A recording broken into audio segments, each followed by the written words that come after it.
자, 오늘은 말이죠. 모세의 자기 중심적인 생각을 같이 한번 말씀을 중심으로 생각을 해보겠습니다. 우리가 말이죠. 믿음으로 살아가는 이 믿음의 시스템을 만들기 위해서 먼저 하나님의 생각에 우리의 생각을 통합시키는 이런 노력을 우리가 지금 하고 있습니다. 그래서 지난 한 주간 우리를 향한 하나님의 생각이 어떠한지 우리가 확인하는 시간을 가졌습니다. 이제 하나님의 생각에 우리의 생각을 맞추고 통합시켜 나가는 이 작업을 이번 한 주간 하려고 하는 것입니다. 하지만 여러분, 이게 참 쉽지 않은 작업인 거죠. 왜 이것이 쉽지 않은가?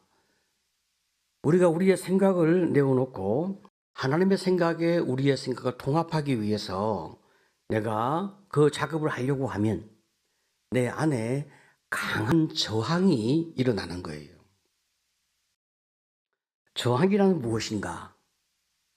이 저항이라고 하는 것은 말이죠. 의식적으로는 내가 문제를 해결하려고 하는데 내 안에 무엇이 가운데서 해결의 노력을 하기를 원하지 아니하는 이런 행동을 저항이라고 이야기하는 거예요. 자, 그러니까 우리가 의식으로는 내 생각을 하나님의 생각에 통합시키는 이런 노력을 하려고 우리는 의식적으로는 생각을 하는 거죠.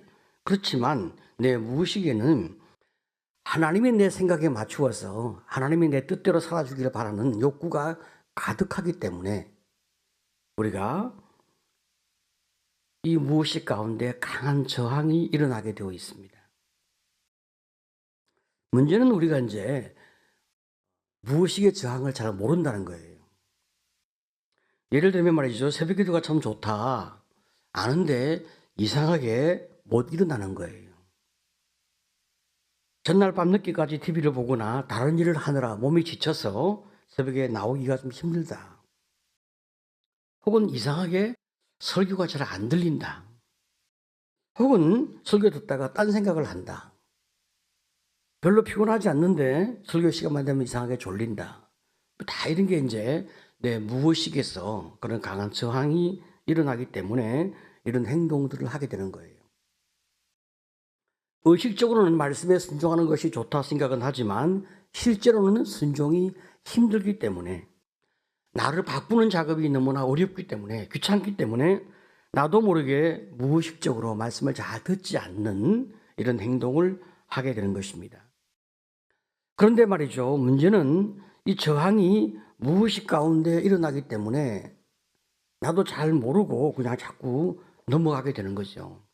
그래서 하나님의 생각에 내 생각을 맞추는 이 작업을 하기가 굉장히 힘이 드는 거예요. 여러분, 우리가 지금 왜 이런 이야기를 하고 있습니까? 내 생각을 주님의 생각에 맞추는 그런 삶의 길을 걸어가야 인생이 필연적으로 형통해지는 거죠. 이건 진리란 말이죠, 진리.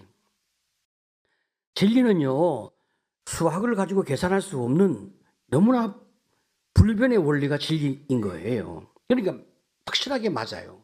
내 생각을 주님의 생각에 맞추고 살면 내 인생이 확실히 좋아지는데 그게 그렇게 어렵다는 거죠. 왜 어렵냐? 내 안에 저항이 일어나기 때문에 그게 어려운 거예요. 자, 그래서 이제 우리가 저항의 실체를 알고 내가 나를 잘 이해할 수 있어야 내가 나를 다독거리며 내 생각을 주님의 생각에 순종하려 하는 이런 부드러운 길을 가게 되는 거예요.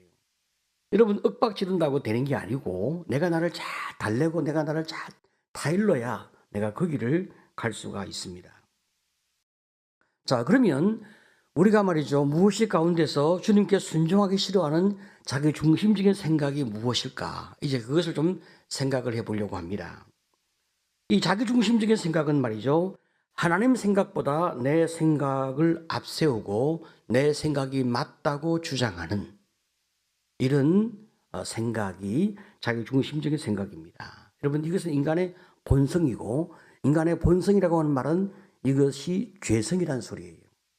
인간의 죄인이다라고 하는 말은 다른 말로 말하면 인간은 지독하게 이기적이고 인간은 지독하게 자기 중심적이다 이런 말이에요. 그러니까 주님의 말씀에 순종하기를 원하지 아니하고 주님의 생각 그 말씀에 나를 맞추려고 하지를 않는 거예요. 자, 그러니까 이 자기 중심적인 생각의 핵심은 뭐냐? 내가 주인 되려 하는 거예요. 여러분, 사람은 참 너무나 지독하게 자기 인생의 주인이 자기가 되고 싶어 합니다. 그러면 내 인생의 주인이 내가 되어서 나 혼자만 잘 다스리면 되는가? 인간의 욕심은 그렇지가 않아요. 내가 너에 대하여 주인이 되고, 내가 하나님에 대하여 주인이 되고, 내가 우주 만물에 대하여 주인이 되려고 하는 거예요. 여러분, 그래서 사람이 선악과를 먹었지 않습니까? 이게 너무나 인간이 가지고 있는 참 깊은 죄악이고 뿌리 깊은 본성이죠. 그래서 하나님까지 내가 내 마음대로 휘두르려고 하는 이런 무시무시한 욕구를 인간이 가지고 있습니다. 여러분, 위대한 지도자 모세도 말이죠. 젊은 날에 이런 삶의 생각을 가지고 인생을 살았던 적이 있는 사람이었습니다. 젊은 날의 모세, 그리고 나이 80세여서 하나님이 부르신 모세는 너무나 달라요. 초기 젊은 날의 모세는 이 자기 중심적인 생각 때문에 인생에 큰 실패를 본 사람이었어요. 모세가 태어날 당시 애굽의 바로 왕은 말이죠, 이스라엘 백성의 수가 점점점 많이 늘어나는 것을 싫어했습니다. 나중에 그들을 관리하기 힘들어지기 때문에 백성의 수를 통제하고 싶어 했어요. 그래서 남자아이가 태어나면 모두가 다 나일 강가에 버리도록 그렇게 명령을 내렸습니다. 모세의 어머니는 모세가 태어날 때 이 아이가 너무나 총기가 있고 아름다워서 이 아이를 죽이지 못하고 석 달 동안 숨겨서 길렀어요. 그런데 이 아이가 점점 더 목소리가 커지고 울음소리가 점점 더 강해지니까 더 이상 숨길 수가 없어서 갈대 상자에 아이를 넣어서 나일강에 띄우게 되어지는 거예요. 마침 나일강에서 목욕을 하던 바로의 딸 이 공주가 이 아이 모세를 발견하고 그 아이를 자기 아들로 삼게 됩니다. 이 모든 상황을 지켜보던 모세의 누나 미리암이 아주 재빠르게 달려가서 그 공주에게 내가 아이를 위해서 유모를 내가 소개하리까 그렇게 이야기해서 모세의 친어머니가 유모가 되어 합법적으로 왕궁에서 이 아이를 양육하게 되는 거죠. 그래서 모세는 어릴 때부터 자기 자신이 이스라엘 민족이라고 하는 민족의 정체성을 가지고 성장하는 그런 참 독특한 그런 양육의 과정이 있었습니다. 모세가 40년 동안 애굽의 왕자로 잘 훈련을 받았습니다. 최고의 교육, 최고의 군사 훈련, 그리고 지도자의 모든 덕목을 다 갖추는 그런 사람이 되었습니다. 사도행전 7장 22절, 23절을 보게 되어지면 이렇게 말씀하고 있는데 우리 같이 한번 읽어보겠습니다. 자, 시작. 모세가 애굽 사람의 모든 지혜를 배워 그의 말과 하는 일들이 능하더라. 나이가 40이 되매 그 형제 이스라엘 자손을 돌볼 생각이 나더니. 그렇죠? 이제 그 백성을 돌볼 수 있는 준비가 다 되었다고 생각했을 때 내가 내 민족을 구원하는 사람이 되어야 되겠다. 그런 자각을 스스로 하게 되어진 거죠. 나만큼 배우고 나만큼 훈련되어지고 나만큼 이 모든 지도자의 덕목과 능력을 갖춘 사람이 우리 나라 안에 이스라엘 백성 안에 또 누가 있겠는가. 내가 우리 형제들을 내가 구원해야 되겠다. 이런 마음을 가지게 되어지는 거죠. 바로 그 어간에 이스라엘 사람 중 하나가 애굽 군인에게 맞는 것을 보고 그를 구원하기 위해서 애굽 군인을 죽입니다.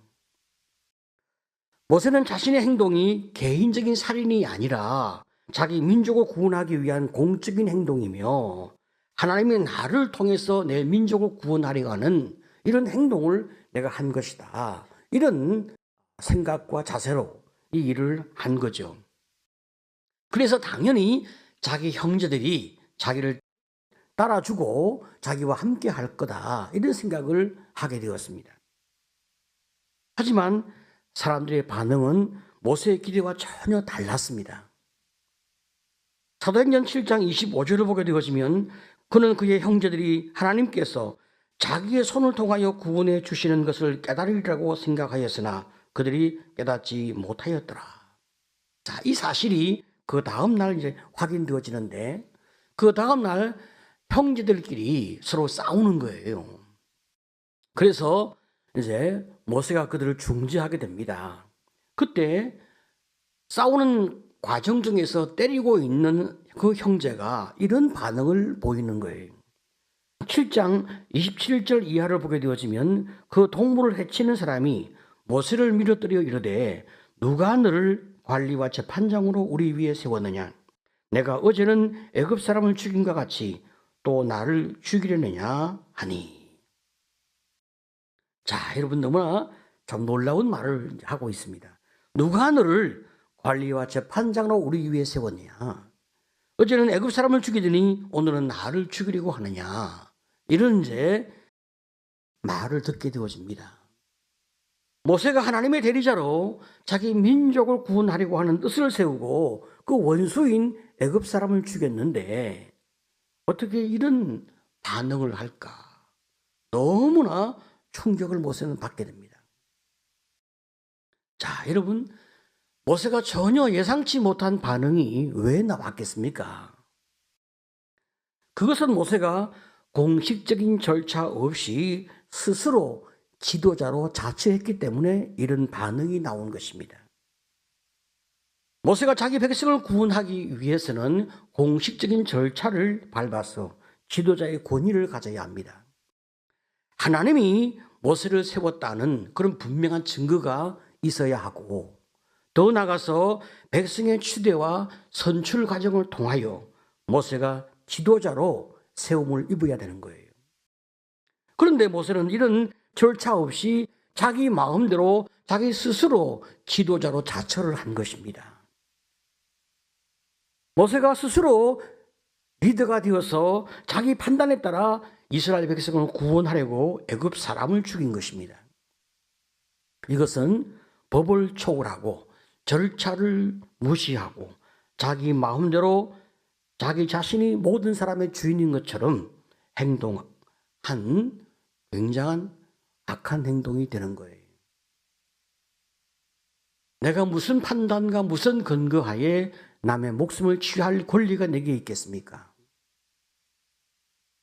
그뿐 아니라 자기가 이스라엘 백성의 주인이 되어서 내가 구원해 줄 테니 너희는 내 말을 듣고 나를 따라와라 하는 이런 태도로 백성을 대하고 있는 거예요. 그런데 정작 모세는 백성이 인정하고 있지 않다는 사실입니다. 사람은 누구나 다 자기 자신이 주인이 되고 싶어 하거든요. 내가 내 자신에게 주인이 되고 내가 너에게 주인이 되어지고 내가 우주 만물의 주인이 되고 싶어 하는데 모세가 어떤 절차 없이 나의 주인이 되려고 하니까 내가 그것을 허락할 수 없고 인정할 수가 없는 거예요. 누가 너를 관리와 재판장으로 우리 위에 세웠냐라고 강력하게 항의를 하게 되는 거예요. 이런 상황에서 모세는 자기 동족을 구원하기는커녕 배척을 당하고 애굽 왕의 눈을 피하여 미디안 광야로 도망을 가서 미디안 제사장 이드로의 딸과 결혼해서 아들을 낳고 광야에서 쓸쓸하게 양 치는 목동으로 사는 인생이 되고 맙니다. 하루아침에 왕자의 신분에서 도망자요 초라한 목동이 되어서 이제는 내가 아무것도 아니구나 하는 사실을 뼈저리게 깨닫는 시간으로 40년을 보내는 거예요. 내가 내 인생의 주인이 아니구나 그것을 인식하는데 40년이 걸렸어요. 하나님께서 모세를 위대한 하나님의 사람, 하나님의 지도자로 세우는데 이렇게 길고 긴 시간이 필요했다는 사실이에요. 왜? 모세가 내가 무엇이 문제인지를 알 수 없는 시간을 가졌기 때문에 이렇게 많은 시간이 소요가 되어진 거예요. 여러분, 우리가 우리의 죄성을 버릴 수 없는 만큼 우리의 자기 중심성을 버린다는 것은 너무나 어려운 일입니다. 우리가 매 순간 회개하면서 하나님께 순종하려고 주님을 묵상하고 주님의 생각을 우리가 주목할 때만 내가 내 하나님의 주인 되심을 인정할 수 있어요. 그 기간 동안만 나는 겸손할 수가 있는 거예요. 그리고 금방 잊어버리는 거예요. 조금 전에 회개했지만 또 금방 잊어버리고 내가 내 인생의 주인이 되어서 내 마음대로 인생을 살아가려고 하는 거예요. 이게 사람이 가지고 있는 모습인 거예요. 미디안 광야로 도망간 지 40년이 지난 어느 날 모세가 광야에서 양을 치고 있는데 가시떨기 나무에 불꽃이 일어나 불이 붙었는데 계속 바라보았는데 그 나무가 사그라지지 않는 거예요. 나무는 그대로 있는데 계속 불꽃은 일어나고 불은 강렬하게 불붙고 있는 거예요. 어떻게 저런 일이 있을 수 있을까? 너무 신기하고 너무 놀라서 모세가 가까이 가서 살펴보기 위하여 점점 가까이 갔을 때 하나님의 음성이 모세에게 들리기 시작합니다. 사도행전 7장 33절을 보니까 주께서 이르시되 내 발에 신을 벗어라. 내가 서 있는 곳은 거룩한 땅이니라. 여러분, 신을 벗어라 한 두 가지 의미가 있는데요. 첫 번째 의미는 거룩하신 하나님 앞에 죄로 더러워진 너의 생각, 이기적이고 자기중심적인 너의 생각을 벗어버리고 회개하고 너의 생활 방식을 정리하라, 이런 뜻이고, 두 번째는 신을 벗으라라고 하는 것은 너는 나의 종이라고 하는 메시지가 담겨 있습니다. 고대의 말이죠. 노예는 신발을 신지 않고 맨발로 다니는 것입니다. 자, 그러니까 자기중심적인 생각으로 내가 주인이 되어서 살아가는 이 모세에게 하나님 뭐라고 말씀하십니까? 내가 내 인생의 주인이 아니고 나 여호와가 너의 주인인 것을 네가 인정하라, 이런 말입니다. 그래서 신을 벗어라. 너는 무익한 종인 것을 내게 앞에서 인정하라, 이런 말씀이죠. 아마도 모세가 인생 처음으로 내가 정말로 쓸모없고 무익한 종이고 나는 악한 인간이라고 하는 것을 깨닫고 주 앞에 무릎을 꿇는 시간이 되었을 거예요. 여러분, 종과 주인의 차이가 어떠한가? 예수님께서 비유로 이렇게 말씀하시는데요. 누가복음 17장 7절로 10절을 보게 되어지면 주님이 이렇게 말씀합니다. 너희 중 누구에게 밭을 갈거나 양을 치거나 하는 종이 있어 밭에서 돌아오면 그대로 곧 와 앉아서 먹어라 말할 자가 있느냐? 도리어 그대로 내 먹을 것을 준비하고 뒤를 띠고 내가 먹고 마시는 동안에 수중 들고 너는 그 위에 먹고 마시라 하지 않겠느냐? 명한 대로 하였다고 종에게 감사하겠느냐? 이와 같이 너희도 명령받은 것을 다 행한 후에 이르기를 우리는 무익한 종이라 우리가 하여야 할 일을 한 것뿐이라 할지니라. 자, 어떤 말씀인지 우리가 이해했습니다. 종이 바깥에서 일을 하다가 돌아왔어요. 그 종에게 주인이 말이죠. 수고했으니까 쉬어. 그리고 좀 밥도 먹고 몸을 추스려. 그렇게 말하지 않는다는 거예요. 오히려 주인은 종에게 식사 준비하고 내가 먹는 동안에 수종을 들고 너는 그 이후에 먹든지 쉬든지 하라. 그렇게 이야기를 하는 거죠. 이게 주인과 종의 분명한 관계인 거예요. 종이 주인의 명령대로 했다고 주인이 종에게 감사합니까? 그렇지 않습니다. 당연히 할 일을 한 것뿐이에요. 우리 역시 하나님께 받은 명령을 행한 이후에 이 정도 했으니까 나에게 보상을 해달라, 칭찬을 해달라, 쉬게 해달라, 이렇게 말할 수 있는 그런 관계가 아니라고 하는 거예요. 마땅히 할 일을 한 것밖에 없습니다. 이것이 종의 생각인 거예요. 우리가 이렇게 생각하게 되어지면 하나님은 사람의 인권도 다 무시하는가? 이렇게 항의할 수도 있습니다. 자, 여러분, 주인과 종의 관계는 원칙상 이렇다는 거예요.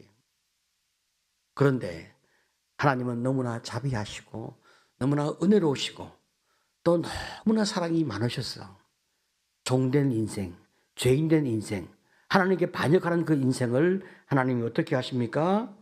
구원하시고 그들을 용서하셔서 자기의 자녀로 삼아주시고 자기의 상속자로 인정해 주시는 이런 기가 막힌 은혜를 우리에게 허락하신 거예요. 여러분, 우리는 상상할 수 없는 은혜를 입고 있다는 거예요. 자, 그러니까 우리가 해야 할 일은 무엇입니까? 감사밖에 없는 거예요. 하나님이 그렇게 내게 주신 은혜에 대하여 감사하면서 그래도 내가 자꾸만 주인 되려고 하는, 끊임없이 하나님이 모든 걸 다 줬는데, 모든 걸 다 줬는데도 불구하고 하나님을 죽여서 내가 다시 내 것으로 가지려고 하는 어리석은 생각을 하는 게 인생인 거예요. 이런 반역적인 본성적인 악함을 가지고 있는 인생, 여러분, 이게 자기 중심적인 생각인 거예요. 얼마나 불쌍합니까? 아버지가 말이죠, 너무나 부자라서 그 아들에게 많은 유산을 남겨줘도 아버지의 것을 더 강탈해 가려고 하는 아들과 딸이 있지 않습니까? 인생이 그런 거예요. 자, 이런 우리의 모든 것들을 다 내어놓고 회개하는 자세, 그리고 감사하는 자세, 근본적으로 내가 누구인지 내 자신을 인식하면서 믿음의 삶을 살아가는 자세가 우리에게 너무 중요한 거예요. 나이 80의 모세는 인생이 이제 거듭나 전환되어서 하나님의 생각에 자기 생각을 맞추는 이런 성숙한 경지에서 그는 정말로 백성을 잘 이끌어가는 백성의 지도자가 됩니다. 여러분, 하나님 내 인생의 주인이면 나는 그럼 뭡니까? 나는 그분의 자녀인데 하나님이 자녀인 우리에게 나를 잘 관리할 수 있도록 나에게 청지기의 직분을 맡겨주신 거예요.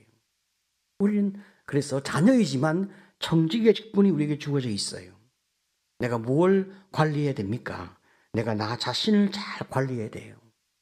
내가 악하지 않도록, 벽길로 가지 않도록, 내가 그 이상의 생각을 품지 않도록 내가 나를 잘 관리해 나가야 합니다. 더 나가서 내 시간도, 내 돈도, 그리고 내 자녀도, 그리고 내 가족도, 내 신앙도, 내 사명도, 내 모든 주변을 잘 관리해 나가야 돼요. 누구의 뜻대로? 하나님의 뜻대로, 하나님의 생각에 맞추어서 내 인생 전체, 내 삶의 영향력 전체를 잘 관리해 나가는 청직이, 바로 그런 삶의 자세를 취할 때 내가 주 안에서 형통해지고 내가 사명을 감당할 수 있는 사람이 되어지며 내가 우리 가정과 교회와 나라와 민족과 역사에 크게 기여할 수 있는 아름다운 주의 사람이 되어질 수 있습니다. 누구나 다 가지고 있는 자기 중심적인 생각을 겸손하게 내어놓고 회개하면서 오늘도 믿음에 따라 내 생각을 주의 생각에 맞추어 살아가는 여러분 되시기를 간절히 축복합니다.